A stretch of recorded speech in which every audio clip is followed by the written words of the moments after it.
Welcome to the NFL Saturday Podcast. This is Amp. And I'm Scotty. And we're here to catch you up on fantasy football for the week, and we'll have some fun along the way. Oh, it's not going to work because we were synced in my ear, which means we can't be synced. In my ear, we were perfect, so I think it can't work. Dang it. Oh well, we'll get it one day. Anyway, today we're going to talk about playoff stashes. Fantasy players you should stash for the playoffs on your bench. But before we get into the episode, are you ready for your fun fact of the day, Scotty? It's my favorite. Let's go. Let's hear it. The oldest player to get 100 yards rushing in a game was MacArthur Lane, who was 36 years old, 199 days. He had 144 rushing yards and 11 receiving yards, and it was in 1978. So kind of makes more sense. Gee. That said, Frank Gore was the second oldest in 2019 with 109 yards, and he was 36 years and 138 days. So like 60 days. So what you're telling me? Yeah. What you're telling me is if Tom Brady randomly scrambles and somehow makes it really far, he could be the oldest player to get 100 rushing yards. He could. He wouldn't be the only one either. There'd be a couple. But I think Aaron Rodgers is getting into that conversation. Aaron Rodgers is getting into that conversation. He definitely looks like he's over 36 years old. I will say that. For sure. However, we can get into the main topics in the main episode. As I mentioned earlier, we're going to talk about fantasy playoff stashes, where essentially just players you can stash on your bench that could break out in the fantasy playoffs. Just kind of talking about those types of players, whether we think they'll actually break out. Scotty's going to give me some insight on whether he thinks my picks are good or not. That kind of stuff. But we should also talk about our betting challenge. You want to talk about that first? Because you are still up 50K. Am I wrong about that? Did you lose a couple? Did you close the gap? Is that it? 50K? I'm at 175. Where are you? 130. I was at 140 before yesterday, which I actually got pretty close because I predicted the Cam Akers touchdown, but I didn't. I mixed my bets. Like I should have gone Josh Jacobs instead of Devontae Adams. Yeah, but, you had one part correct in both, right? Exactly. But that said, that wasn't the most impressive thing about my bets because I almost won the whole thing. And it was the closest either of us have gotten on the free bet. I did forget about that. The weekly 5K bet we do. It's free. We don't lose anything if we lose it. But it has to win $1 million. So it has to be a parlay that wins $1 million. I mean, it doesn't have to be a parlay, but I'd be surprised if we bet on something that wasn't a parlay. Mine had 7 picks. Scotty, do you know how many I got correct out of the 7? All right. So if you're telling me you got close, you got over half. So we're talking like 5 or 6. I'm gonna say you got 6. I'm gonna say you got screwed by 1. I would have. It was very close to 6. I did get 5, but the only 2 I got wrong were no score in a quarter, Denver versus Baltimore. And the fourth quarter, there was no score until the Ravens came back in like 2 minutes left and scored with like 2 minutes left. And that ruined that. And they converted 2 fourth downs. If they didn't convert the second one, I think I 100% would have won the bet. That said, I still lost the New York Giants minus 2.5. And I don't know if you remember this game, but New York was up. They were kind of dominating Washington, most of the second half. And then Washington randomly just drives down the field super easy and scores. Goes to overtime. Giants miss like a couple opportunities to score, but then they get a chance to kick the game-winning field goal with like 5 seconds left, and they missed it. Okay. So Oh, So- I didn't know that. Yeah. So, And that's so why literally, I'm anti. so like, if literally just like one or two plays go differently, you win. Yeah, I would have got the million. You would have to be doing singing a song in your car. Oh, I still It wonder was which. really close. I still wonder which song I would pick. There's Yeah. a couple good options. Yeah, you do. You have a couple karaoke songs you've mentioned. I don't know if they would be considered karaoke songs. I think I would get kicked off the stage if I tried those songs at karaoke. That's funny. Well, do you have anything you wanted to bring up about the betting challenge before we get into our favorite segment? Ooh, yeah, I can talk about the betting challenge. The World Cup, man. Let's see. 1, 2, 3, 4, 5, 6, 7, 8, 9. I made 9 bets on the World Cup so far, up until this point. Would you venture to guess how many of those I got correct? You know, if it was at the start, I would have guessed higher because you were doing really good. But I'm based on your trajectory and your balance, I would guess, because they're probably parlays. So I would guess 2. Ding, ding, ding. I only got 2 out of 7. Mister, I played soccer my whole life. Can't predict a soccer game to save my goddamn life. Hey, I don't. I've played soccer too, and there's a reason we are losing because we call it soccer. So it's fair. There was a freaking video of Chad Ochocinco, of all people, leading a group of fans before the USA Netherlands game, where he was like clapping. It's called soccer. Oh my god! It's called and then soccer. we got destroyed. And then we got destroyed. And then, like, come on, man, why did you have to jinx us like that? The second you make that video, we lost. The second he made that video, we lost. Netherlands watched that video and they were like, all right, let's send these soccer playing idiots back home. That's so funny. That is, I didn't know that. That's really funny. Hey, I'm 1 out of 2 bets, so I should make a couple more bets just to catch up with you. That would be funny because I don't watch it. So There are 2 games tomorrow. If you ask my opinion yeah. and then just bet the opposite of my opinion, you'll probably get it right. I won't do that. I'll think of something. But I guess it is now time for your Mr. Unlimited. moment of the week. Ooh, let's hear it. What did he do this time? So this one again wasn't Russell Wilson this week, but this one was actually something that happened very recently. It's weird on multiple things, but essentially this has to do with Baker Mayfield, who asked to be cut by the Panthers, ended up getting signed through waivers by the Rams, and after 1 day of practice, played against the Raiders, and the Raiders lost to Baker Mayfield, who had 1 day of practice and who barely knew the playbook. So this is essentially on the Raiders. This is Mr. Unlimited on the Raiders. I think they deserve it. There's 3 different ways this could go. We could either say, damn, Baker Mayfield is good. He won a game with 2 days notice. Or we can say, the Raiders are really, really bad because they lost to Baker Mayfield learning the playbook in 2 days. Or we could say, how bad were the Rams' other options if those guys were all losing games, but Baker Mayfield somehow swoops in and looks good. Of all people, Baker Mayfield looking good, like, I don't know if that's like a bad thing or a good thing or what the heck. Yeah, I mean, I don't know.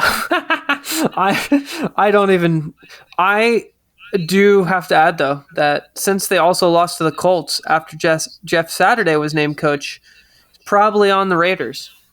Even though they did win, that's true. What was it, 3 games? I think they won 3 games in a row in between losing to the Colts and the Rams. So those are very weird bookends to a winning streak. Yeah. that they were Very cut strange. short by the Colts and the Rams of all teams. No, you're right. If the Raiders also lost to Jeff Sunday, it's Sunday. gotta be a Raiders knock. I agree. Raiders, you suck. The one thing that I will add that is another funny thing that's part of the story is that Baker Mayfield flew to LA before he was signed. He just assumed he would be picked up by the Rams, which I find hilarious. So he must have like called them or something. But either way, I think it's really funny that before he was even like waived by the team, he just flew to LA. I mean, like it could have been so funny if someone else picked him up and he just had to like fly back right away to a different state. but you know what else is funny about that? The conversation he would have had with whichever coach called him to tell him the good news. He'd be like, look, we play on Thursday. Wolford's hurt. We're picking you up. We need you to get over here right away. Funny thing, I'm right outside. I'm outside your window right I'm already now. here. I'm And he looks at the front door and Baker's waving like, here I am. He's already in the stadium because he doesn't have a house. He just lives there. He's picking up the trash from last week. That was SoFi Stadium in the commercials. He was living in Los Angeles. Crazy. That's so funny. I guess he just had a good feeling. He's like, you know what? They're going to pick me up. Let me get over there. Yeah. I mean, he was right. God. So good for him. But that'd have been so funny if Tua was hurt, so Miami picked him up, and he had to fly all the way back to Miami from Carolina to LA back to Miami. That would have been so funny. How brutal would that be? Funny. It would have been even funnier. I don't know who's playing in Carolina, but if he just had to fly back to Carolina right away because he was playing. Because if they were, that's a good question. I don't know know if Carolina's even playing at home, but that would have been funny. I mean, I know they're playing this week. I just don't. There's like 6 teams on a bye this week. Yeah, they're playing Houston, I think, too, right? Because Houston Carolina could have picked is. them up. Oh, it looks like Carolina is playing. Oh no, that's Dallas. In Seattle. Oh yeah, there's no way that Seattle would have picked him up either. So it would have been funny though. He has to. Yeah, Seattle's so happy with Geno Smith right now. Oh yeah, definitely. He's doing better than old Russ. Oh, way better. And they got Noah Fant. And a bunch of draft picks. That's the important thing. Well, if the Broncos cut him, they probably get a compensatory pick. Compensatory. I can't. Compensatory. I mean, that is a tricky word for sure. There's no doubt. Well, they will get that if they cut him. But I'm joking that they won't cut him. But it would be funny if that's all they get back. Anyway, though, somebody did straight up ask the Denver Broncos coach, whose name for some reason I can't remember. Oh yeah, that guy. If they'd bench him, is there any thought, any conversation going on about who you want at quarterback? And then for some reason, the coach instead of standing his ground and saying like no shot, he was like, right now we haven't considered any changes yet. So how everyone like overanalyzes everything, and they were trying to psychoanalyze, like, oh, he said not yet, not right now, so it must be something they're at least considering. And then all the people like blew up on Twitter, and he saw it, and he came back out, and he was like, no, like, you guys are crazy. Why are you overthinking what I said? We're definitely not benching Russell Wilson. Like, forget about it. I mean, they're going to fire the coach before they bench Russell Wilson, I think. So that's my guess. Probably. That's very likely to be true. Well, we can now move on to story time. So it gets me every time. It does get you. It's funny. I can't. It's like creepy and sensual and like and intimate. Like all of those. Like, oh. To be fair, you are hearing it without the effects that I apply afterwards, so I don't think it sounds as creepy.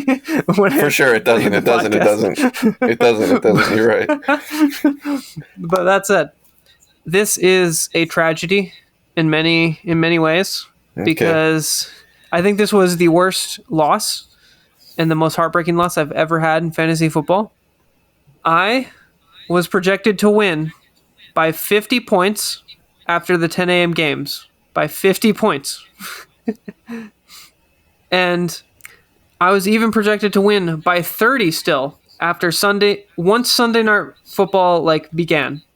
And the whole day I was excited because I still had a chance to make the playoffs. My team was on a roll. I was on a 3-game win streak. If I win this game, I'm still in. Mm-hmm. I had Jonathan Taylor and Chris Olave left. He had Pollard, and he had no tight end. He didn't have any tight end in his tight end spot. I needed him not to get 11 more points than my two players. So he hit Pollard, and if he picks up a tight end, they need to get 11 more points than Jonathan Taylor and Chris Olave. Yahoo had me 93% chance to win. Oof. And then Pollard gets 25 points, and Jonathan Taylor only gets 13. So already I'm a little stressed, but that said, I only need 2 points more than whoever his tight end picks up. Or if he doesn't pick up a tight end, I just need 2 points from Olave. He ended up picking Cade Otton. But I still had a 91% chance to win the game based on Yahoo projections. Yahoo projections can be weird sometimes. But Cade Otton was projected to get 3 points or something. He was projected to get nothing. 3 points? I think it was 3 to 5 points around there. Jeez. The whole game he only had 3 points, and Olave had 10. And I was pretty excited. I thought I was gonna win. I think I got up to, I don't know, mid 90% of chance to win because it was the fourth quarter. Tampa Bay, they were down by 13. They weren't doing anything on offense. It was 16-3 until there was a pass interference that put Tampa Bay on the 1 yard line. It was a 44-yard pass interference. And I was at work. I couldn't watch the game. I was panicking, getting updates on my phone. I'm standing next to my coworker who tells me that he has New Orleans defense. So they're on the 1, and I'm warning him. I'm like, oh, they're about to score. They're on the 1. It's not good. You could lose. And then he was panicking because he was like, oh, crap, I might lose then. I wasn't even thinking about Cade Otton necessarily. I was in the back of my head I was, but I wasn't worried about it. I was like, okay, they're just going to run it. They're going to QB sneak it. Yeah, it's Brady. Right, from the 1 yard line, they're not typically throwing a pass. Correct. Yeah. They run a play action. I saw this after the fact just because I wanted to get mad about the play. They ran a play action, threw it to Otton, gets a TD. Sure enough. I'm now losing by 2 points. And But I you end up still losing have by a little players. more.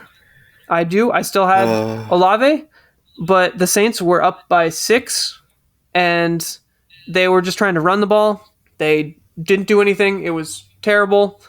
And then Tampa Bay ends up scoring and winning the game. So now I'm mathematically out of the playoffs. There's not really a way eliminated for me from the playoffs. Yep. It's pretty brutal. That is brutal. What the heck?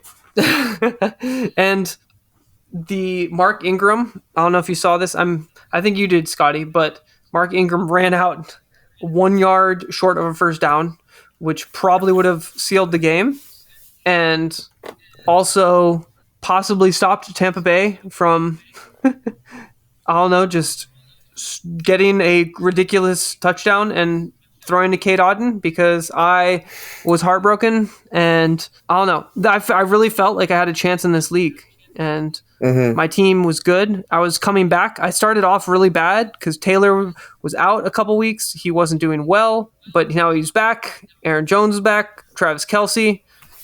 And Travis Kelce, if he got any points, if he got as many points as Cade Otton, I would have won, obviously. But I was just heartbroken. It was brutal. So yeah, that's all I have to say about that. I'm heartbroken, but we have something to cheer us up, because Scotty Cheer you up. has an embarrassing story to tell because I won 14-11. I ended up getting more MVPs and the picks. It just kind of went my way. I got pretty lucky, you know. I went with Pollard, and you went with Zeke, and you know that was a big factor. You know, it wasn't the only factor, but you know, I also went with New Orleans and Olave, and I was like, oh, at least I got half right. You know, at least New Orleans won. I know Olave's not doing anything, but then freaking Tom Brady had to come out of nowhere and win the game, and I couldn't even get my consolation prize of correctly picking the winner. He took everything from me. That was pretty brutal. Because if you won that, it would have been 13-12, and then it solely would have came down close, to the Pollard, right? You know. Right. But I guess so what's you have this what's embarrassing the deal? story for me? I gotta tell an embarrassing story. All right. I guess so. Yeah. All right. We have to flash back for my embarrassing story. It sounded like that was like a horror. That was like when that sounded like the Goosebumps intro. All right. So when I was it had to have been 6th grade. I think I was just starting middle school, and I needed to use the restroom. And you know, when you're a little kid, you can't hold it as well. Like as soon as you have to go to the bathroom, you should go to the bathroom because your ability to hold it, I guess, isn't as good. And it was number 2. It was number 2. So I asked the teacher. This part I wouldn't be able to tell you if it's 100% true or not, as far as my memory goes. But I would assume that I asked to go and was told to wait if it got as bad as it did. Like, oh, you know, like wait till we're finished this, or whatever, and then you can go.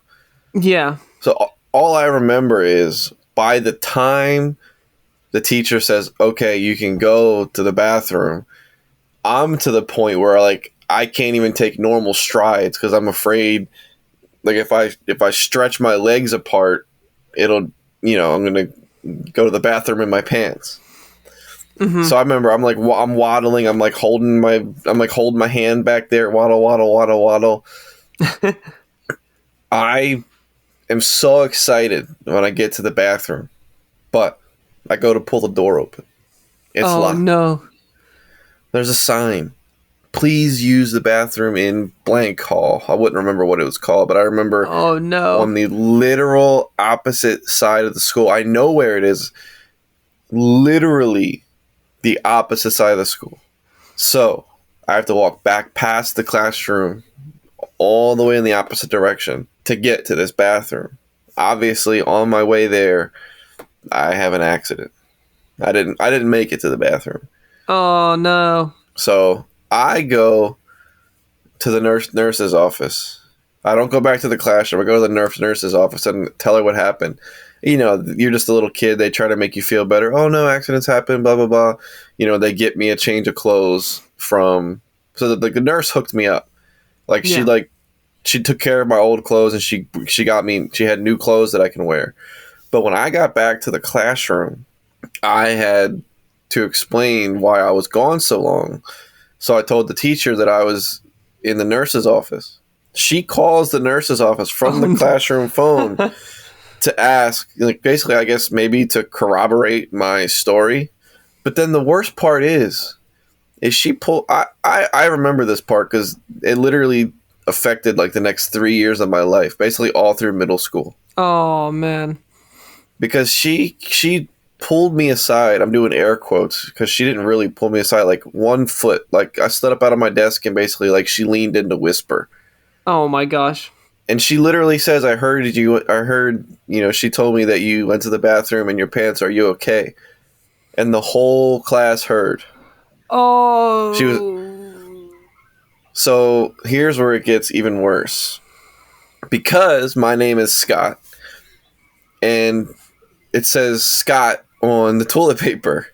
Oh my gosh, no way. My nickname for those 3 years in middle school, when I literally would get bullied every day, they kept calling me TP for toilet paper. Oh my gosh, that's so mean. All because the teacher couldn't. Well, first of all, because the bathroom was locked and I couldn't hold it. But then, even if the teacher was just a little bit more subtle, yeah, nobody could have known, should have known, would have known. Maybe they noticed I changed clothes, but I could just say, like the water fountain splashed in my pants or something. But I'll never forget. So yeah, I think that was in 6th grade.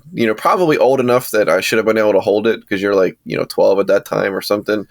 But I couldn't. So I went to the bathroom in my pants, and then the freaking teacher basically ratted me out to everybody, and I got made fun of, and it didn't go away until when I went into high school. I had moved, so like new group of people. So luckily I just got to like start over. But that probably would have stayed with me. People don't forget that kind of stuff. Kids are cruel. If you're the kid who pooped his pants, you're literally that kid forever. I don't think you can survive that. No. And so I literally like lost friends, got made fun of, and literally they called me toilet paper for 3 years because the teacher didn't know how to whisper. Yep. All because the teacher didn't know how to whisper. I mean, my embarrassing story is definitely in the similar realm. I guess it's embarrassing, not in the same way fully, but it's definitely embarrassing. Like, go ahead and tell me. Go ahead. Let's compare. Well, because I'm gonna tell it when I inevitably lose the other segment that we have later on. But we'll talk about that later. But yeah, I'll tell it in how many weeks do we have left? 3 weeks? 4 weeks, right? Yeah, 4 weeks, I guess. You could catch up. I mean, technically, yes. But based on your picks and my ability to... I don't think have you gone 0-3 once? Maybe once, but I also went 0-3 or something. I don't think if I went 1 a week. I think you've beat me every week, at least. I think if I went 0-3, I think there's been a couple times where I went like 1-2, and then like just somehow that happened to be a week that you also went 0-2 or worse. Yeah, I don't think I've beat you or gotten better than you any week. I'd have to go back and listen. I'm not keeping a record like you are. I don't think. I wouldn't be able to remember that. I'll check it for next week. But yeah, that sucks. I've definitely been in a similar thing. I've definitely had to deal with similar issues. But yeah, overall, terrible. Actually, middle schools are mean. They're basically, assholes. And actually, it's technically less embarrassing because no one in the world besides me knows that it happened. Yeah, but I have it's like more embarrassing than that in the sense that I was like an adult. Like I have a similar story as an adult to that. Well, maybe save it. If I lose again, maybe I'll tell that story. Yeah, exactly. Because that one is real bad. I didn't want to go like full on like most embarrassing story of my life. I went middle of the road. Middle of the road. Yeah, middle of the road that only got you bullied for 3 years and changed the trajectory for 3 years. Of your life. Yeah. That's not the worst. Not the most embarrassing. But it had a happy ending because when I got to my new school, I was more motivated to like step out of my comfort zone and become like the friendly, funny guy that I am now, just so I could make more friends and not get bullied again. Like I made the extra effort to like fit in, to like change my path at that time. So maybe in a way it had benefits, but for those 3 years it was brutal. I don't think anybody called me Scott for 3 years. I was either TP or toilet paper for 3 years. Yeah, that's so brutal. I've had some bad nicknames, but we might talk about those later. Because now we have to talk about our fantasy playoff stashes. Scotty, are you ready for some fantasy playoff stashes? We can call it stash or trash. Stash or trash. All right, we'll do that. Do you stash them or trash them? Okay, fair enough. I guess we could start with QBs because I only have one QB because most QBs you don't want to stash. Most you just want one. But I think this could be a worthy stash, and that is Mike White. Do you think Mike White is worth a stash? Because in the playoffs, he plays Detroit in Week 15, who is a good matchup. Jacksonville, Week 16, who's a good matchup. And then Seattle, Week 17, who's an all right matchup. Do you think he's worth a stash? I am going to say no. Here's why. I'm not saying I don't think he could do well, but I think in most leagues, like 4 or 6 people make the playoffs, so like a minority of the league. Yeah. And if you were good enough to make the playoffs, you probably have people that you can't bench.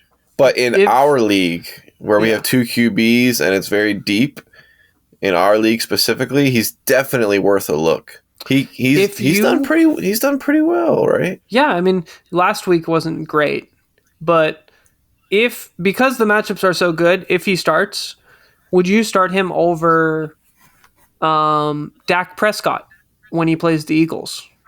Dang.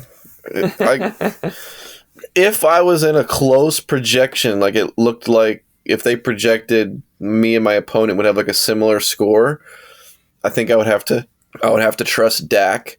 But if I was projected to lose and I had to like think outside of the box to try to make up some ground, I think Mike White versus a good matchup is slightly more upside than Dak versus a good secondary in Philadelphia. So I think if you're in a desperate situation looking for like a Hail Mary, 100% he might have more upside. But then Dak's a bad example because he's playing really well right now. He's playing really well right now. I mean, I do agree with you, and I think Mike White also. You can probably pick him up off of waivers anyway. That's true, I only put him on here because there's not really any QBs that are like that are like good that I would pick up. He was like the only one that I like thought about. So I don't know. I agree. I don't think there's really any QB stashes. I think you can stash other positions mainly. So I guess we can move on to running backs because the running backs are pretty interesting. Wait. Yeah. Wait. Yeah. Can I re-answer your question? You want to re-answer my question? Which one? Which one do you want to re-answer? No, I was gonna make a joke that while the Jets have to make the fantasy playoffs because it happens during the regular season, their remaining schedule is unbelievable and they're very unlikely to make the actual playoffs. They play the Bills, Lions, Jets? Jaguars, Seahawks, and Dolphins. Yeah. That's got to be the hardest remaining schedule. I think the Giants are one of the harder ones too, because I've heard the Giants are like very unlikely to make the playoffs. Where like the Patriots are right behind the Jets, and they play the Cardinals, Raiders. Yeah, that's gonna be close. You don't think they can beat Detroit, Jacksonville, Seattle? Because I think they could beat those 3. I sort of have like a biased favor towards Seattle for some reason. I've just always liked Seattle. Fair. Nah, maybe they make the playoff. Maybe they finish with the same record and get in on the tiebreaker or something. Yeah. Because the Patriots are 1 game behind. I have a bias against the Patriots, but I think someone else could possibly step up. I don't know who, but if they lose to Detroit, I'd say it's a wrap. That's like one of the must wins. Like they got to beat Detroit, they got to beat Jacksonville. Yeah. All right. I know that was off topic. Sorry. That is fine. I just take any opportunity to roast the Jets.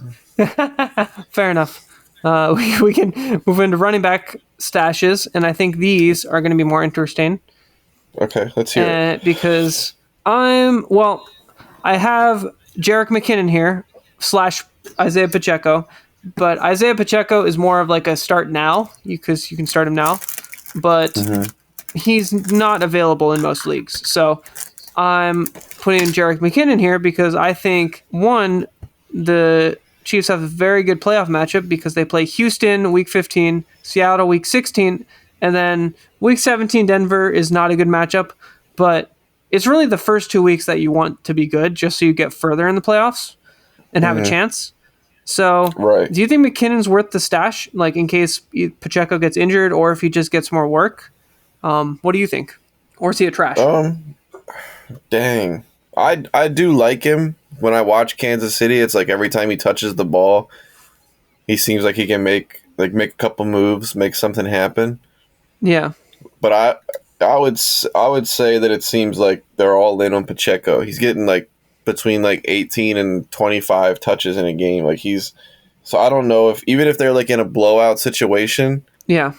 it feels like they're just trusting Pacheco. Yeah. I agree. I think if you're desperate, Yeah, I would stash him, but otherwise you probably don't need to. yeah, and I think Pacheco's getting all the goal line touches. I don't even think he has like touchdown dependability for McKinnon. Yeah.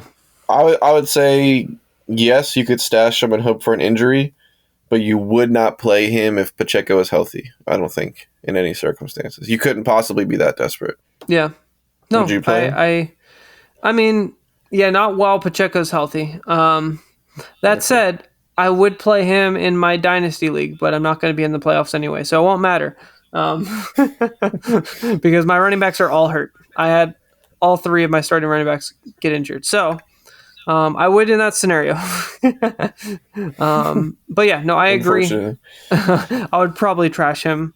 The next one though is more interesting and more dear to your heart, and that is J.K. Dobbins, who is returning from IR. You know what? What do you think? I think as a Ravens fan, over the past month, I have been so disappointed in every single thing they can bring to the table. Versus Carolina, they barely won. Versus Jacksonville, they threw a lead. Even after their bye week, they came out looking like they somehow weren't ready, even though they had an extra week to prepare. They barely beat the freaking Broncos, man. I think that Lamar Jackson, when he's healthy, and Mark Andrews are the only two players that you can play from that team. Yeah. Duvernay, Demarcus Robinson, all those guys are like you like to say, a dart throw. You literally never know which one is going to get involved in the game. And that would also be the same because they love Gus Edwards over there. Yeah. So even if J.K. Dobbins came back, I wouldn't be sure. Maybe they would rest him, get him like 100% healthy for actual playoffs as opposed to our fantasy playoffs. Yeah. No, I agree. think I would. He's a good player, but I think I would trash him for fantasy. Unfortunately. Yeah, and I mean these waiver wires, there's not that many options. So again, I think if you're desperate, you might have to stash him because week 15 they play Cleveland, who's a good matchup. But then week 16, Atlanta is only an all right matchup, and week 17, Pittsburgh's only an all right matchup. It's not like those aren't great matchups. True. So you're only really possibly starting him 1 week, and he probably won't even be fully healthy by then. So yeah, I would probably just trash him. I don't think you need him. Yeah, that's a good point. If he's on like a potential like snap count or like limited in any way for that first game that he comes back, then you definitely can't take the chance. Oh yeah, that's a good point. Now, this third option, I think you are going to be more excited about because I'm kind of excited, and that's Zonovan Knight. Do you have faith in Zonovan Knight? I can't say his name. This I'm going to be a stash, obviously, because Michael Carter is coming back, but he's dealing with injuries, and he always seems to get injured. And they play week 15 Detroit, who's all right against the run, Jacksonville, who's a good matchup, and then Seattle, who's also a good matchup against the run. Do you think either of the Jets running backs are you excited about? Mainly Zonovan Knight? I think that if you didn't just tell me that he was a Jets running back, somehow I've never heard that name. I don't know. Didn't you make a joke last week about the White Knight? I could have sworn you made that was for Mike White for the quarterback. Yeah, but he was throwing to Knight. That was the joke. I thought. I didn't know. No. You just made that joke without knowing who Knight was. Yeah, no. What? I was calling him Knight, like Knite, like a hero, like a knight, a hero. That's how his last name's spelled. Complete coincidence. Oh my gosh, I cannot believe it. Complete coincidence. I cannot believe that. I was just calling him a hero. My bad. I had no idea who. I didn't even know who Zonovan. I thought I've you were never making heard the that name. connection because he was throwing to White tonight. I thought that was No. I thought you were making a really good joke. That's so funny. That's just random. All right, so I would say stash him because it seems like players who come out for that, like even when Carter came in for the Jets, he impressed a lot of people really quickly. So obviously they're doing something right over there where the run game is impressive. So for sure, there's no reason why this guy, Zonovan Knight. And I will say he got 13 points 2 weeks ago and 16 points last week. He averaged 6 yards per carry versus the Vikings. And he had 5 catches. Oh, 100% stash. And I love his name. Zonovan Knight, you have an awesome name, dude. Do you also want to know the funniest part is that he has a nickname. And I feel like his nickname doesn't do him justice because his name's Zonovan. Like he should have a really cool name. Is he the Dark Knight? No, his nickname is Bam. It should be Batman. He's literally a Dark Knight. It should be. I would call him Batman. That's hilarious. I would just call him Zonovan. Or Z. People probably call him Z or Van. But doesn't your White Knight joke have a lot more relevance now too? Because White. I know why you laughed. I was like, why is he laughing so hard? I was like, I thought that was a good pun. It was an accident, is what it was. That's so much funny. like 40% of kids, it was an accident. Oh my god. Okay. Well, the next stash I have on my list, because we agree that Zonovan Knight is a stash. I would stash him, yeah. The next one could be Dontrell Hilliard, the backup for Derrick Henry, because the Titans play the LA Chargers, who are a good matchup in Week 15, Houston, who's a good matchup in Week 16, and then Dallas is a bad matchup Week 17. But again, we don't really care about the finals yet. We just want to get there. Right. You would just be happy to be in the finals. Yeah. And with Dontrell Hilliard, that would be someone who you'd start the first 2 weeks probably, and then probably bench the last one. But is this someone that you just pick up just in case Derrick Henry gets injured? Well, you know what? Even when Derrick Henry is healthy, he catches passes out of the backfield. He doesn't get a crazy amount of touches, but he gets work. He's not completely irrelevant. So, but Derrick Henry's such a beast. He doesn't really get hurt besides the one time. So, like last week, for example, when they got blown out, Hilliard had 1 rush and 2 catches. Yeah. But since he'll have good matchups, I guess that wouldn't tell the story. Shoot. You know what? Because he has the pass catching ability, and most leagues do at least a half-point PPR, that adds value. Mm-hmm. It's like 51-49, but give me a stash. I'll lean slightly towards a stash just because he's a really good pass catcher out of the backfield. Yeah, I think I would be the same way because this one kind of does require an injury. I would definitely have him below Zonovan Knight, I think. For sure. And it would just depend on how much depth you have on your roster, whether it's worth it. But yeah, I'm in the same boat as you, I think. And then I guess I have one last stash for running backs. Oh, you spoiled it. You already said it's a stash. Well, I don't know if it's a stash, but an option for the stash because it's Jaylen Warren, who Week 15 plays Carolina, who's all right. Week 16 plays Las Vegas, who is a good matchup for running backs. And then Week 17, Baltimore, who's a bad matchup. But if Najee is dealing with injuries and he's not fully healthy, ask. Right. Do you think Warren is worth that stash? Are you really going to ask a Ravens fan a Pittsburgh Steelers question? Trash him. Trash him. Throw him in the trash. I don't care if the no. The Steelers don't really, even with somebody as good as Najee, they don't seem to have like a super focus on the run game. Yeah. So I don't think we can trust him, man. Yeah. Fair enough. I don't think we can trust him. Throw him in the trash. That's not a biased Ravens opinion. That's a It could be because I am actually doing the opposite, and I think that's okay. you could stash him. I personally, just because I feel like he has a little more upside, like just talent wise, I would put him above Hilliard, but I wouldn't put him above Zonovan Knight, the Dark Knight. I wouldn't put him above the Dark Knight. Oh, that's the nickname. His name's the Dark Knight, and Mike White's name is the White Knight. So they're the White. That's and what the I Dark said. Knight. Wait, I said his nickname should. That's why you said. I said it. I'm stupid. I said his thought you nickname were- should literally be Dark Knight because he's Dark Knight, and you were like, no, his nickname is probably just Z, or they probably just call him Zonovan. I didn't. Oh my god, I'm slow. All right. Anyway. All right. So let me ask I a would rank question. them yeah. What would your question? Sorry. ahead. Is Benny Snell also hurt in Pittsburgh? He has been dealing with injuries, but he did play last week. So now we're but he didn't hoping do that good. two people. No, because Right, but he's- Warren's ahead of Snell. Warren You got sure?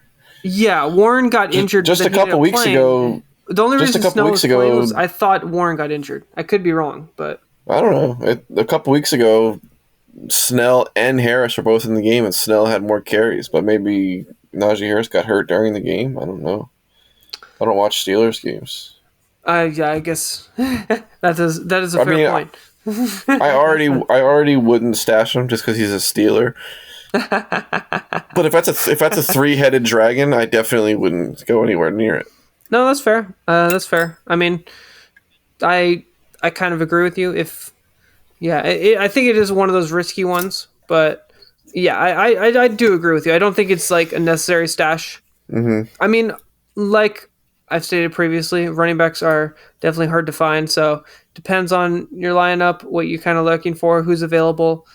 So yeah, I don't know. I don't think you need to stash Warren, but I don't know. I would put that one kind of in the 50-50 range for me. I know you said Hilliard was more in that for you, but yeah, I don't know. I think they're about the same for me, Hilliard and Warren. Well, yeah, who knows? If you had to choose between Warren and let's see, somebody like Devin Singletary, who was like not really good, but is picking up near the end of the season. I mean, that's hard. That's hard not because of Singletary, but because James Cook is taking a lot of his work. And I think I would still have to go with Singletary just in case he does, in case Cook stops getting that work or something. But I'm definitely worried about Singletary. Like, I probably wouldn't be playing him. So I don't know. That's a hard one, but I definitely think I would stick it with Singletary just for now. Okay. Yeah, like I would even probably keep Ryan Robinson over Warren. Any of those like lower tier running backs. That's surprising to hear an Eagles fan say that he would play Brian Robinson. Oh, I wouldn't play him, but I would stash him. Fair point. That is you got to make that differentiation. Yes, have to clarify that. He can be on my team, but he's not playing. I just have to keep him on my bench so no one else can play him against me. That's what. Ooh, true. Why. Good point. Do you have any other running backs you want to mention now that we've talked about it? Any ones that were brought up? How about Perrine in Cincinnati? Ooh, Samaje Perine. Samaje Perine, because I know Joe Mixon is dealing with some stuff, but I have no idea what his timetable is, and I think also that's a don't know great- if they're. That's a great one. What's their fan? They play. I don't think they have a good matchup, in though. Tampa Bay. Yeah. No, they don't. They play in Tampa, and then they play in New York. Okay, he's unplayable. Forget it. That's trash. Yeah, I think That's that's like the why I worst- didn't include him. But And then they play Buffalo. Okay, no, that's a terrible. Sorry, Yeah, sorry, P Ryan. You've had a good couple weeks, but you're getting trashed, bro. we'll wait for Daly in the playoffs or something like that. But Yeah, potentially. It's actually crazy because that Monday to close out the season, they play each other on Monday Night Football the week before, and that really? could be like because Cincinnati or the Ravens, depending on who has the better stretch, could be fighting for a wild card spot. So That's gonna be crazy. The end of the season is gonna be wild. Yeah. All right, do you want to move on to some wide receivers or tight ends? Let's do wide receivers first, because I was surprised. I only had a couple on here because That's okay. Personally, a lot of the wide receivers I wouldn't stash necessarily because you can just kind of pick them up whenever. A lot of the times. True. Wide receivers are more plentiful. Yeah, but I had some interesting ones. The first one is Michael Gallup, who plays Jacksonville week 15, and that's a good matchup for wide receivers. Philadelphia week 16, which is obviously a bad one, but then Tennessee in week 17, which is a good matchup. Do you think he's worth a stash, Michael Gallup?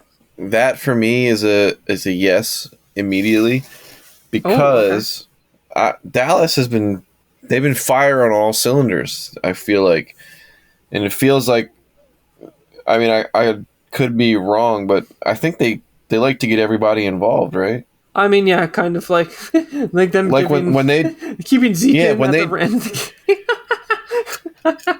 like when they just beat Indianapolis with 54 points, something like 7 or 8 different receivers all caught passes. So they're moving the ball around. So I mean, if you're desperate and looking for somebody to like stick in like a flex position potentially, I mean, he 100% fits the bill. Yeah, no, I agree. I think he's definitely worth a stash. And you can definitely play him in those week 15 and week 17, I think. I think Philadelphia is definitely like a hard enough matchup where you probably would bench him. But, I mean, Agreed. Tennessee is insanely good. That's the best matchup for wide receivers. So I think... Oh, snap. Okay. Yeah, that's why I'm thinking they can probably just... I don't know, that could win you the championship, so... Right. Especially if you have like if your league say starts 3 receivers Yeah. and has a flex like ours does, 100% you should be able to fit a player like Gallup in your lineup if you have 4 potential roster spots, because he's definitely better than most people in that same position. Yeah. Now, this one might get you excited. Because my next one is Brandon Cooks. Freaking trash. Stash. Well, listen to the matchups first before you say that, because they play Kansas City in week 15, which is good for wide receivers.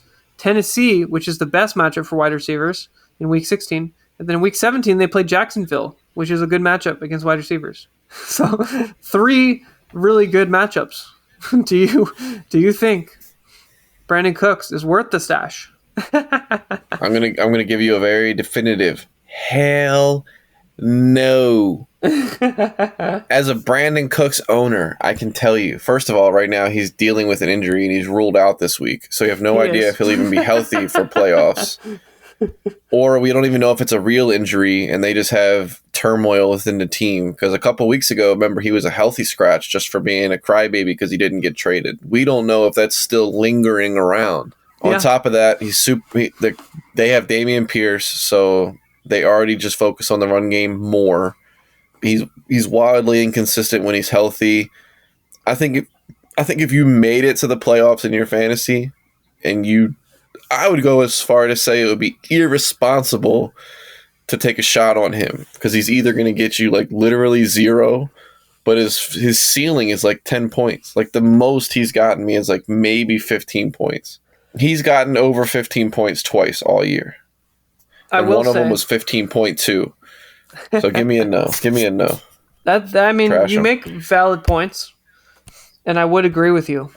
Except, I feel like this is a fantasy playoff darling opportunity. He could be the championship winner. I don't think this will happen, but I would possibly stash him. Because if he's healthy and you're an underdog, he could just go off. If you dropped him in our league right now, I would pick him up, because You want him? I mean, if you drop him for free, I don't know why you do that, but because we have IR Just so you can have him. He's on my bench anyway. Screw it. I would if he played. I would play him. I would. But yeah, that's just my opinions. Yeah, that's it. So I guess Interesting. we can go on to one. I wouldn't touch him with I wouldn't touch him with a 10-foot pole.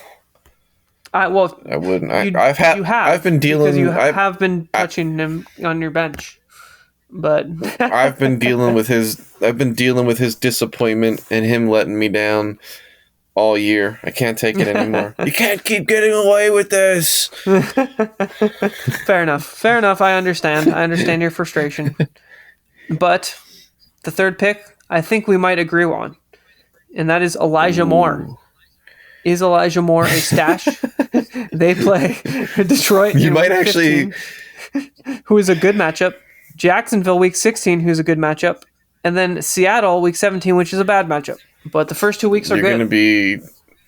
You're gonna be disappointed in my answer because last week, yeah, I really counted on him. I thought he was gonna hook me up. It's like you're heartbroken now. It's like because the first week after he didn't get traded, he literally came out and had an interview, and he was like, "You know what? I was being like a baby about it, but then I took the bye week. I took time to improve myself, and I had to realize, I'm in this situation. I got to make the most of it." And then like the first week out of the bye, like he had a really good game. He looked impressive. Like he was running good routes and he was making good catches. And I was like, okay, like he's back. He'll be the focal point. And then I trusted him, and he had like 2 catches, man. In what I thought was, so that's even worse. He let me down, and I thought it was a good matchup versus Minnesota. I was excited when I picked them. It was a good matchup for him. So unfortunately, although the matchups are good and he is an athletic, talented player, I'm a little biased. He should be a stash, theoretically. Like realistically, he should be a stash. But I don't know if I personally could trust him. So I think that's kind of my heart says no, but my brain says yes. Fair enough. I am leaning on the yes side, but I think he would be below Brandon Cooks for me. I know. Yeah, I know. You're against the Cooks, but he's not cooking anything. He's not cooking anything for you. Right. But yeah, that's my last wide receiver, Elijah Moore. Do you have any ones that you might want to stash? Ooh, I gotta think long and hard about this one. Is there anyone on my team in particular that I'm stashing? Technically, I said I wouldn't stash Cooks, but technically he's on my bench, so I guess I am stashing him. Yeah. You know who is really hit or miss? Let me check his matchups. Dallas, New York Jets, and Houston. So like 2 good matchups. New York Jets are a bad matchup. Zay Jones in Jacksonville. Yeah. He randomly he'll get 6 points, 5 points, but then he had 15, then he had 30, and then he came back with 3 versus Detroit. Like a good defense, a good matchup, and he got 3 points, but he had 7 targets. Would you consider playing Zay Jones, who's wildly inconsistent but has decent matchups? I will week say 15 and week 17. Houston's a bad matchup for wide receivers. Really? Yeah, they're 28th. And I think the only reason is because they're so bad against running backs that teams don't throw because they get so far ahead. You know what? That's a completely valid point. So, their cornerbacks are not good, but that's why. So, I think that's why I didn't put him on the list, because also Dallas week 15 is they're 19th, so it's mediocre to bad.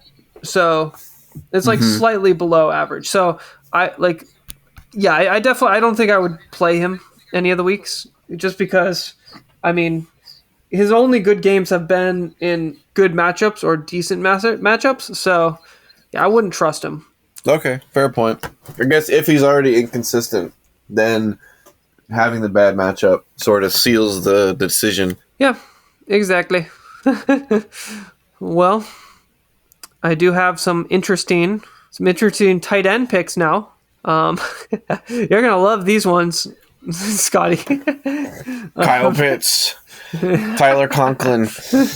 Well, we can start with Tyler Conklin if you want, because Tyler Conklin is on the list. Because He's on the I list. have a jet for every category, apparently, which I didn't realize until just now. But Tyler Conklin plays Detroit Week 15, which is a good matchup.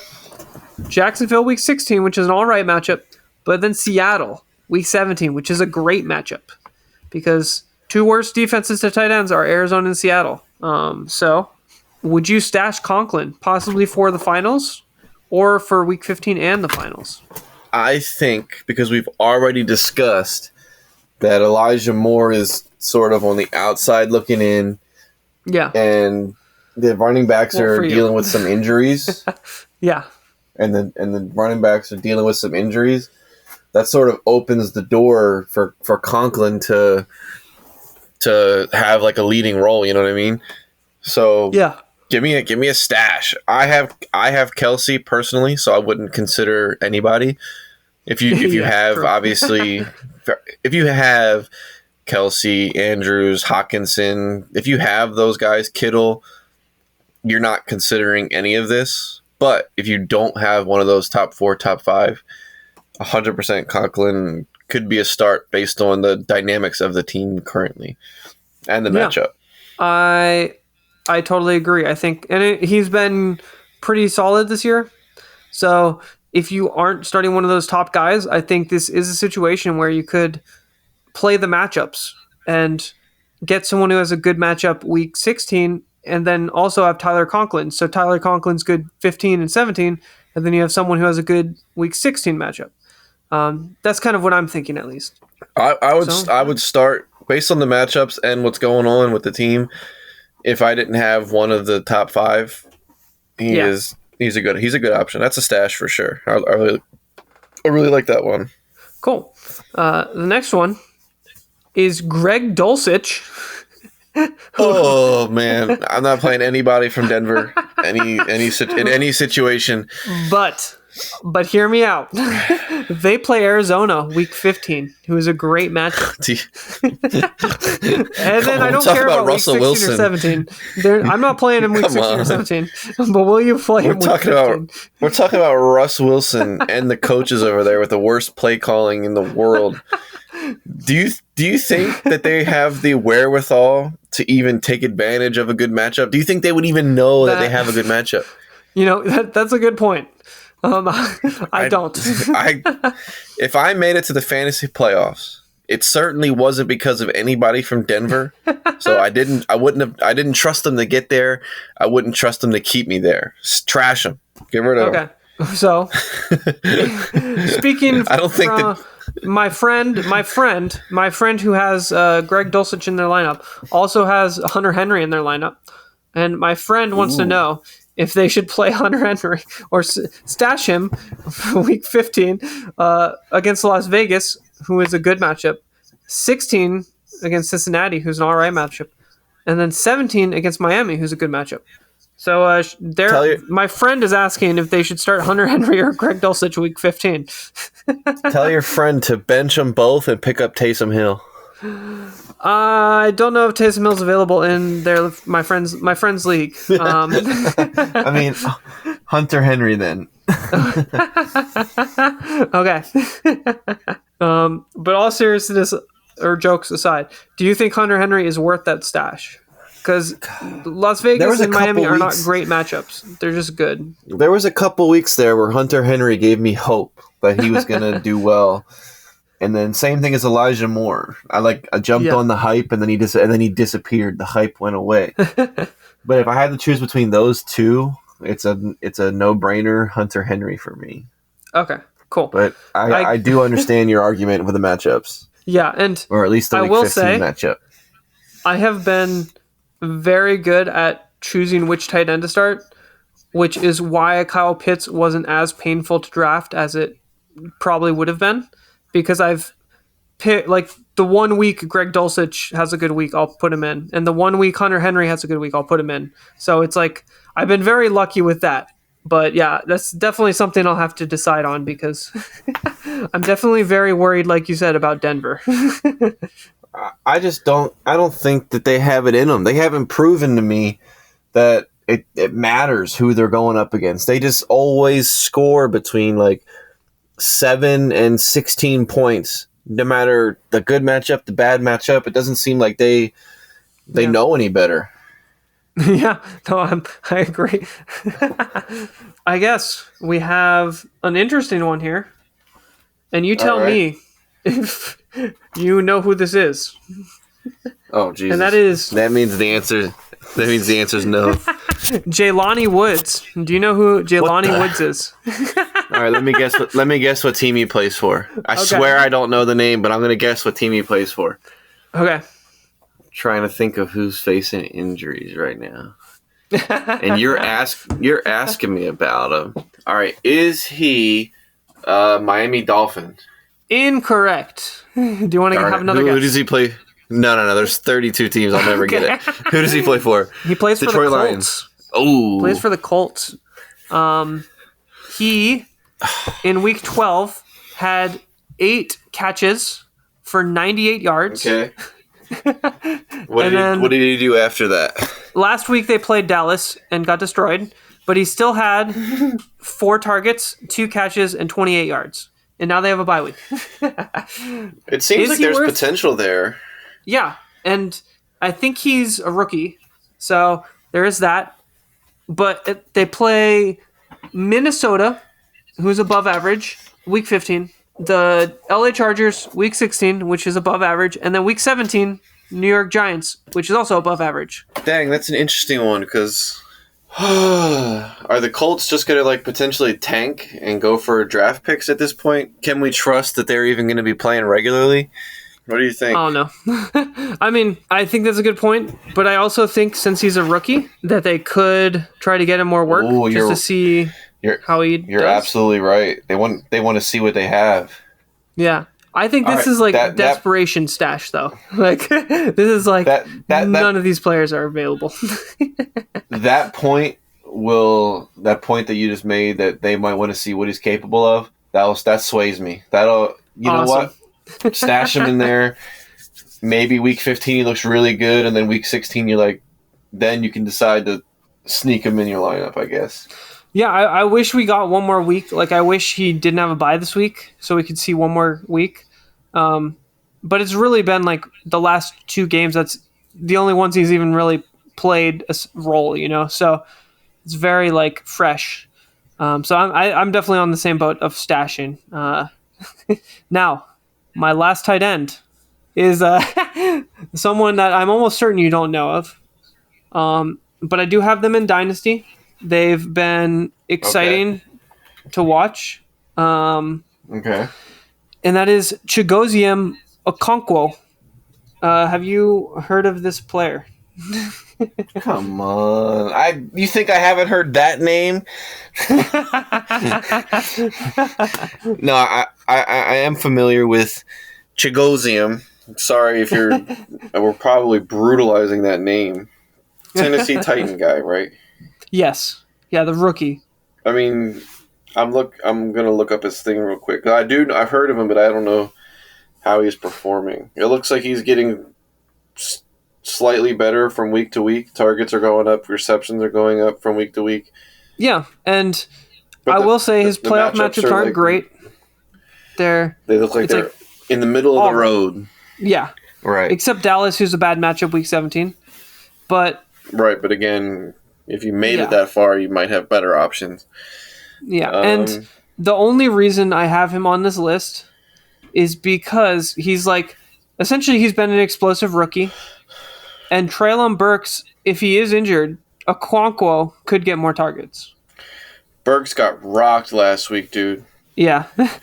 When he caught that touchdown, he got absolutely wrecked, like helmet to helmet. They destroyed him. Poor guy. Yeah. I guess if Burks is hurt, Yeah. give it a shot. So what would you do? See how he performs versus Jacksonville, which is like a similar matchup to the Chargers in terms of how they do against tight ends, And then if he does well against the Jaguars, then you just assume that he would also do well against the Chargers, and you plug him into your lineup, or do you need to see how he does over I think time? I would probably do that. And what I personally would do is I would have if you're like really desperate and you need to like hope for a stash, I would pick up a Okonkwo this week, see if he does well. If he doesn't do well, drop him for Jelani Woods because Woods is on bye. So most people probably won't be thinking about picking him up this week. So you could probably wait for him until next week to pick him up. And then if Okonkwo does bad, I mean, you can, because of the way waivers work, at least in Yahoo, you can drop Okonkwo after the game to pick up Jelani Woods. So you could do that as well. Like if Okonkwo doesn't have a good game, you drop him and pick up Jelani Woods, and you don't have to wait for waivers. So right, just drop him right away. Okay. Yeah, because he technically hasn't played yet. So yeah, that could be the strategy, and that's probably what I would do. That said, if you need someone week 15 to start, I don't think either of these guys are gonna. I mean, maybe Okonkwo if he has a really good game this week, but I'm not playing Jelani Woods like right after the bye, you know. So that's kind of what I'm thinking. Are you considering picking up any of these guys that we've just talked about, Mr. Dulcich and Henry? Mr. Dulcich. Are you considering making? I am. I'm considering it right now of picking up. I don't even know if they're available in our league. I'll have to check that, but I doubt. Like Conklin would be my favorite one, but there's no way he's available in our league. Yeah. Yeah, he is actually. Let me pick him up before you can. Tyler Conklin's available. Yeah, you might as well go pick him up, right? Yeah, I might as well, I guess. But there's also Jelani. Or do you want Jelani? Or do I want? Like you said, he'll still be available next week. Chidozie Okonkwo. Like, but they'll both be available in a couple weeks. Yeah, they probably. I think all of them would be. I don't think you have to rush. I don't think you have to rush to any decisions. I don't think I do either. But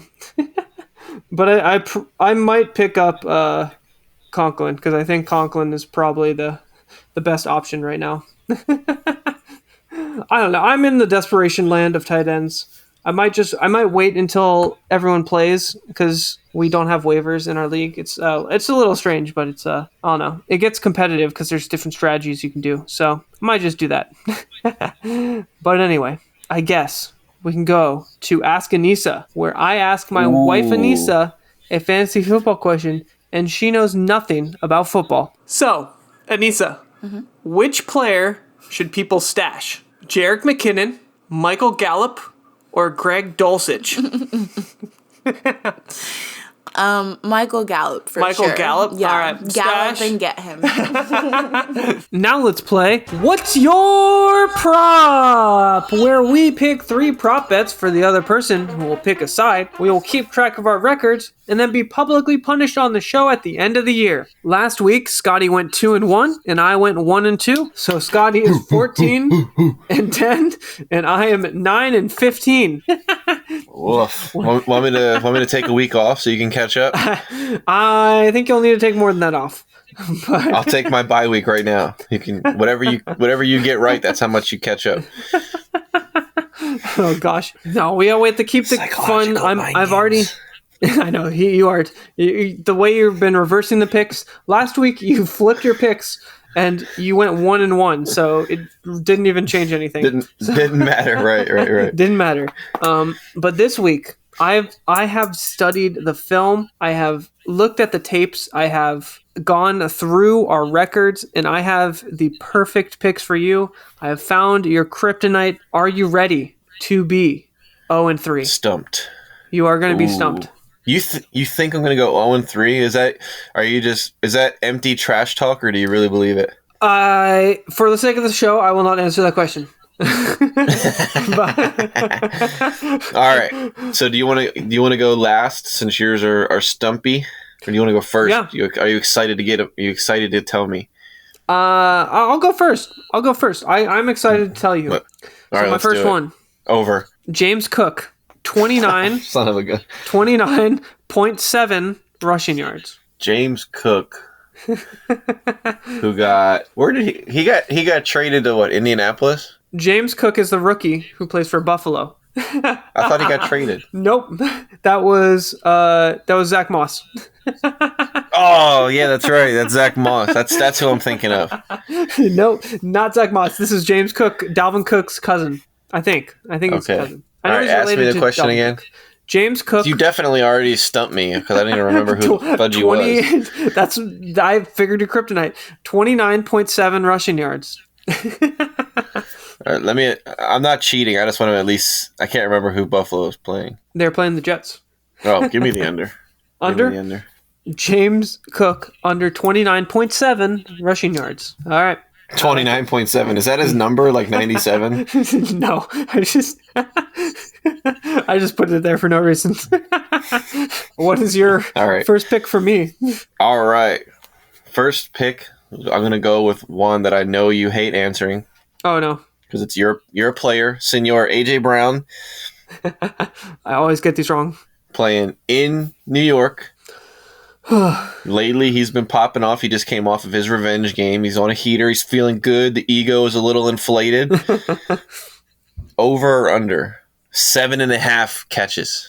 You always get me with these, but I think this will be an under. Secretly, well, not so secretly, Devontae Smith has been insane the last 3 or 4 weeks. So I think the Giants key in on AJ Brown, maybe not shut him down, but I don't think he gets 8 catches. It was 7.5, right? 7.5. Okay, yeah, I'm So if taking he the gets under. 8, so you need him to get 7 or less. Cool. I All right. take the under for that. You take the under for mine. But this one is not an over-under because this Okay. one you have already got wrong twice. And that is why this is your real kryptonite. The last one was a bait. This is your real kryptonite. And that is I got it wrong Pollard twice. or Zeke, more carries.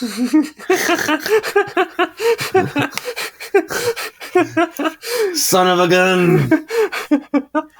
You know what my immediate thought process is? That based on no evidence or facts or anything, I have to go with Zeke because the second I switch, then he wins, and I'm like, oh, I should have just stuck with Zeke. I think this is a fair one because it's up to you. What are you thinking? I'll let you lock it in before I tell you my thoughts. I mean, your thoughts are always Tony Pollard.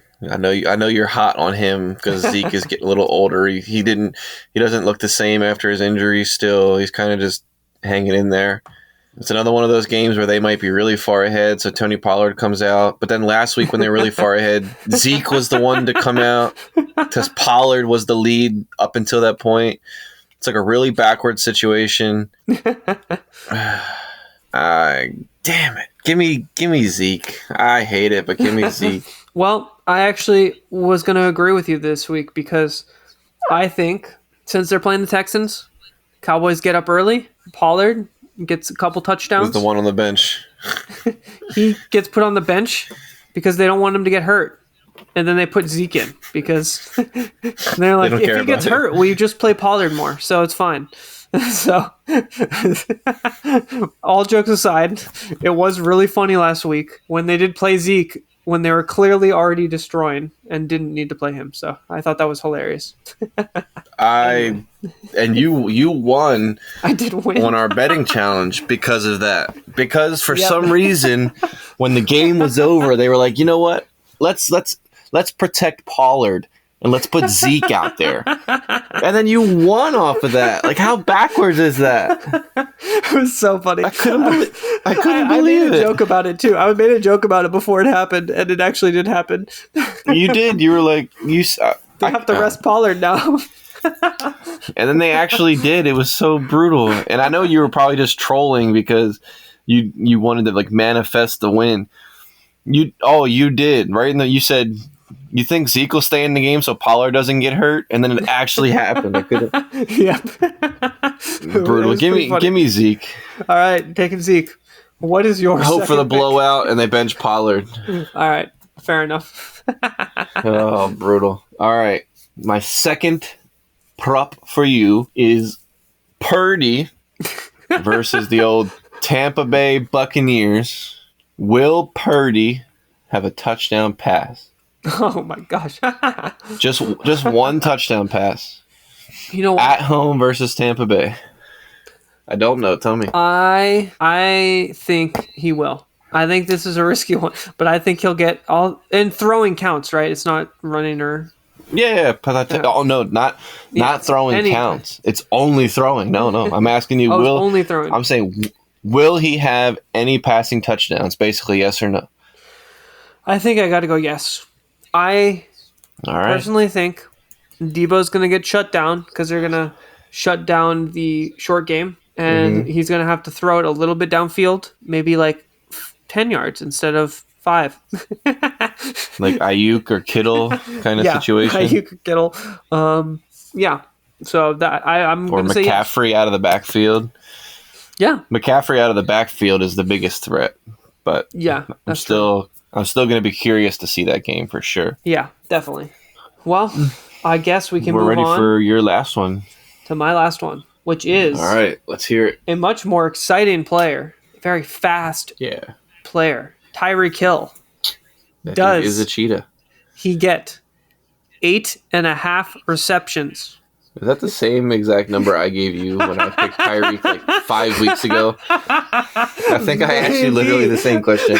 I think it's literally identical. Maybe it is. Miami is Maybe playing- It isn't. Miami is playing in LA, and they give up an average amount of passing yards per game in like the mid 200s. Mm-hmm. But do they shut down top receivers?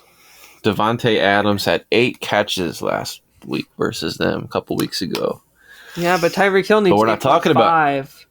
So But we're not talking about Adams. We're talking about Tyreek. Dang, this is a tricky one. I know. How does it feel? How does it feel to be on the end of these? You know what? The Chargers are pretty damn good against the run, which means that they can focus on Tyreek and maybe worry less about Gritty Grisecki and Jalen Waddle and those types. So you know what? I never thought I would bet against Mr. Tyreek here. I think he's a beast. I think he can do anything, but I don't think he catches 8.5 passes versus the Chargers. Give me the under. Oh, okay. Wow. Surprising. Give You me went the under. under, and then you chose Zeke. So, So I'm gonna go 0-3 like you wanted. yeah, exactly. See, I think I found your kryptonite. The question is, can I get any right? Because I'm destined not to score more than you. So, what is your third pick? The good news is even if it's my kryptonite, I still have a 50% chance of getting bailed out. True. All right, my third pick for you is the same as the second question I asked you. Over under 1, or we'll do 0.5. So if it gets 1, it's over. Okay. Passing touchdowns. 4. Purdy. I Wait. felt bad for you, so I'm asking you the same question twice. So if you get it right, you automatically get 2 right. Are you serious? No, I'm kidding. No, I'm kidding. I'll be like, Tyler Huntley. Lamar Jackson is not going to play. Tyler Huntley stepped in last week and had that game-winning drive versus the Broncos. It was a rushing touchdown. I'm very aware. now You they're- don't have to remind me. So now the old Ravens are playing in Pittsburgh, who has a above average passing defense and pass rush, but it's just 1 passing touchdown over a 60-minute game. He can do that, surely. You know, I think I'm going to have to go over. I think Ooh, you fell for my trap. Andrew scores. If Lamar plays, He's not playing. He's not playing? Okay. Officially? No, he's officially doubtful, which is once you go from questionable to doubtful, it's pretty much a wrap. Yeah, that's true. With the new way it's done. Mm-hmm. All right. Well, Yeah, he didn't practice at all all week. So all right. I feel good then about that. So I'm over Purdy, over Huntley, and then I went under receiving AJ receptions Brown for under. AJ Brown. Yeah. All right. Which cool. is funny because looking at all your picks, I would have literally gone the exact opposite if they were my Oh choices. gosh. So I'm going on 3. Which is Oh man. or I'm just wrong. It's just, I was expecting you to go literally opposite for each one. That was funny. Well, we'll see. But next week, I may have. If this strategy doesn't work, I have another strategy I can employ. So just start asking random questions like who will be the first player on the first drive to touch the ball. Start asking me like impossible to answer questions. exactly. Screw the 50-50 over under. Who's going to win the coin toss? Technically 50-50, but has nothing to do with fantasy. Just start asking me anything. Exactly. That will be my plan. Terrible. Anyway, All right, we can move on. Do you want to discuss your favorite matchups for the week? I was thinking we could real quick because it is a really long episode. So let's make this. If you want to skip it, we can skip it. But, all right, we each pick one. Yeah, one. Okay, let me. Because I have 3, right. so let me. Pick your favorite one. Do you want to go first, or do you have one? Yeah, while you think about it, I'll go first. Interesting. Oh, I thought you already had it picked. No, I don't. Oh, okay. I don't like There's any only- of these. There's only 2 games that have high over-unders. The game that I'm initially drawn to is obviously Dolphins Chargers, but I always feel like it's a trap. Whatever the highest over under is, I always just feel like it's a trap. I guess. Do you want to? We can talk about that one if you want. If you think it's going to hit the under, you don't think the No, Chargers? because Tua's gonna play. Isn't that a good thing though? Because then they'll be going back and forth. You don't think so? Dang, I don't like any of these. Houston versus Dallas, but that's just gonna be a blowout. The Jets versus Bills. The Bills might get their revenge versus the Jets. You don't at think the home. Vikings Lions will be high scoring? It has potential to 100% because actually Detroit is kind of playing really well right now. They won 4 out of 5 Yeah, or something like that. and the I only think loss was they're to the doing Bills. Yeah, and you can't really fault them for that. Everybody's losing to the Bills. Yeah, the one that I thought Yeah, they was won- super interesting that didn't make sense to me was Kansas City Broncos. The over under is 44. Yeah, why is the over under 44? I saw that. And Kansas City's I would definitely only would- 8.5 favorites. That doesn't make sense, right? Because that would mean I would. how many points does Denver have to score? What's the implied line? That's I don't even. Oh, I it can't would do be. math, What would be 36 to? No, because if they're going to win by 8, what's 24 to 16? That's 40. but- So I was what? trying to do math. 28 to 19. What is that? 47. But so they're basically saying Denver is going to score over 17 points, Yeah, and I personally think that's which crazy. they almost never do. Yeah, But then That's it's still also hard. It's really weird that they're implying that Denver's defense can somehow stifle Kansas City, but then they're also saying that Denver can score points. That's a really weird line. That feels like a slam dunk. Pick Kansas City and still pick the under. There's no Yeah. way Denver scores 18 points. They just don't. That's what I'm thinking. I feel like I might just go actually bet that. Yeah. Take the minus 9.5 and take the under, and then KC should. just wins 24 to nothing or something. You should, because I did right after I dropped Cortland Sutton in my fantasy league. I was mad and I dropped him, but I also don't think it's worth keeping him. But I dropped him. I had a dream that he had a rushing touchdown, and the score of their game was they were still losing, but he got a rushing touchdown, and they were losing 44 to 30. So, is this the week? That's actually funny that you mention it. Totally unrelated, but when I made that hockey bet that I sent you a couple nights ago, the big one, Yeah. the actual real money bet, I fell asleep during those games, and I had a dream that my bet lost. And then I quickly woke up and was like, oh, it was just a dream. They didn't actually lose. And then I fell back asleep and had the dream again. And then I woke up and I was like, oh, I still don't know the actual score. That was just another dream. And then I fell back asleep. And finally, when I woke up, I was like, you know what? I got to check the score. I can't keep having this dream. So then I finally checked the score and I won. But I literally just kept having dreams that I lost, like over and over and over. I was like, it was like the weirdest loop I've ever experienced in my life. I guess I had high anxiety because it was a big bet. Yeah, probably. That makes sense. It was really funny. Sorry, that was unrelated, but I thought it was funny. It was a funny story. It was kind of related because of my dream, so I appreciate the tangent. But I don't want to talk about any of the other games really, so I'm okay with that. No, I'm not intrigued by any of that. Like San Francisco versus Tampa Bay is going to be a really amazing defensive matchup to see who can like. Freaking Tom Brady has been in the league longer than Purdy's been alive. Like that's a crazy matchup. Cincinnati at home versus Cleveland is probably going to be an ass whooping and a half. Buffalo's going to get their revenge versus New York. Philly's going to beat the Giants. There's a chance that Jacksonville gives the Titans a tough time if they're not recuperated from their loss to the Eagles last week. But nothing stands out as like. You know what I should have done for my props? Over under 3 times that the announcers mention the age gap between Brock Purdy and Tom Brady. I would have taken double your over and asked for whatever spread you asked. I'd have been like, double it and give me extra points. They're going to mention it every time they touch the ball. They love to talk about that stuff. The age gap is ridiculous. How old is Purdy? Like 23? I don't even know. I mean, he's a rookie, so wasn't he Mr. Irrelevant? Yeah, he was literally the last pick in the draft, and then he came out and won a game, and there was a meme that said, he's no longer Mr. Irrelevant. Like, yeah, we know. He just won the game.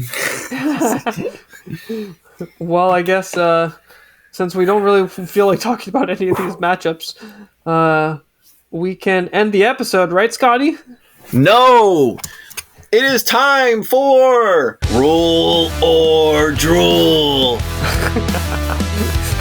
where I read either a made-up, completely fake rule that I imagined, or I read to you a super obscure, actual NFL rule, and you have to tell me, is it a rule or is it a drool?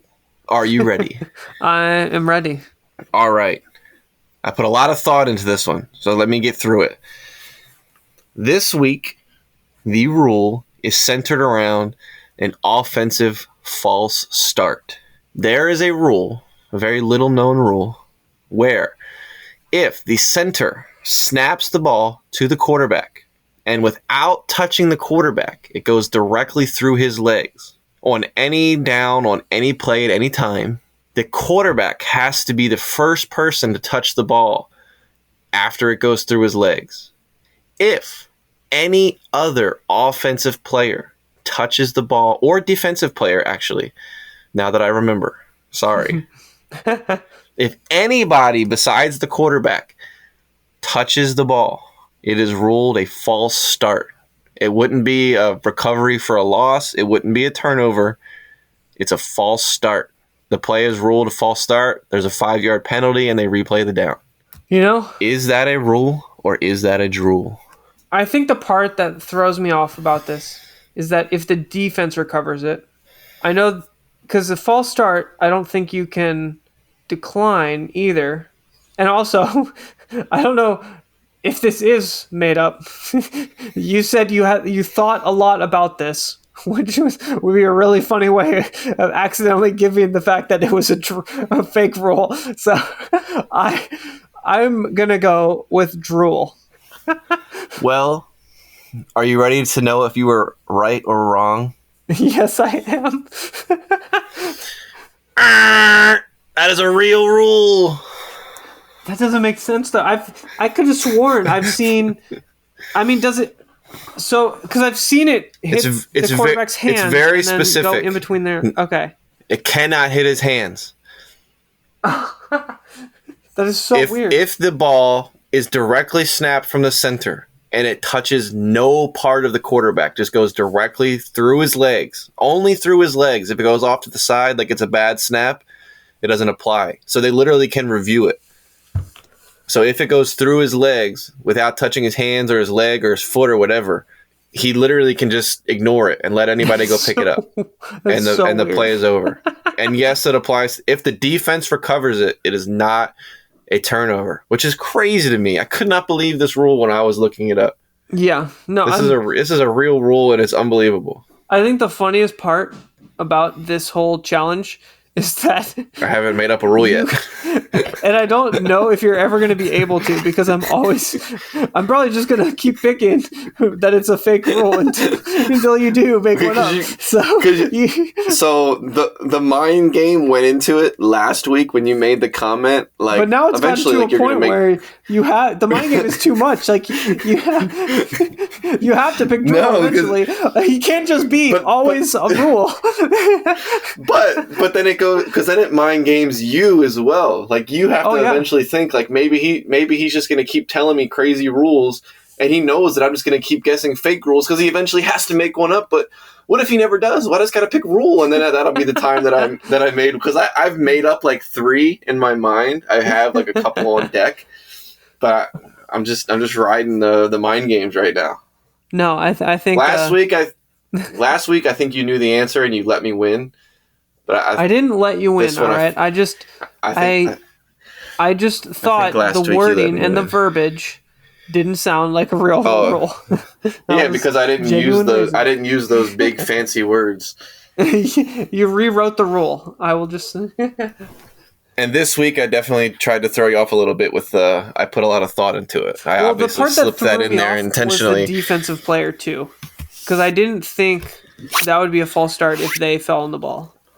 And I'll take it as a compliment that you thought that I could think of that I could come up with that.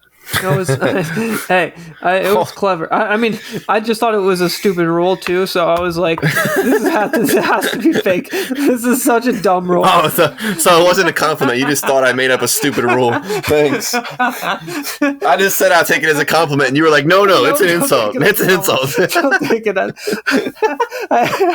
Thanks, buddy. I definitely didn't mean it that way. I meant more like... I know. I know. I'm just messing with you. Oh, my lantern. Yeah, I might start. I think we are done, though. I think it's good to go. So, are you ready for your strong opinion of the day? Ooh. Which is that for fantasy football, total points scored should be the tiebreaker over head-to-head.